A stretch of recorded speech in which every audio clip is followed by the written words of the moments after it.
So here we are, the roadshow, and what have we got on our wonderful table today?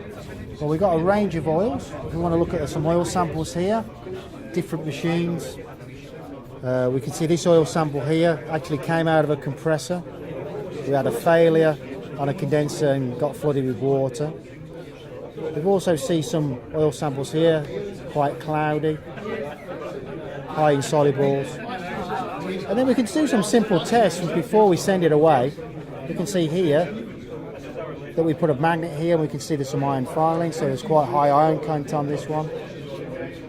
Maybe if we compare that with quite a nice here, we've got a nice oil sample, but again, quite contaminated with iron. We can see that via the magnet. General insolubles tend to be muck and dirt. It's in the oil. If we left this standing for a few weeks, as we can see, some of the parts are settling out, but generally this will stay cloudy. And this oil sample was tested and has insolubles of around about 800. So again, we would recommend a change on that. We can see some other things here as well. This is a discharge valve. This is a composite plastic PET valve.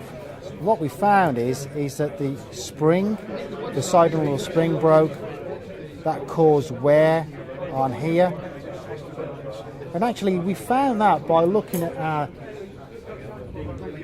data monitoring system. What we can see here is this is the compressor, this is the discharge temperature, quite erratic when it was operating. Current was fairly low. So we switched the machine off, changed the valves, and we can see the much smoother approach here.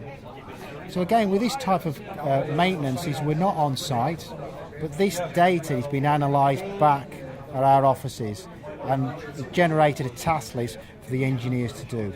So that shows you a little bit about our data monitoring.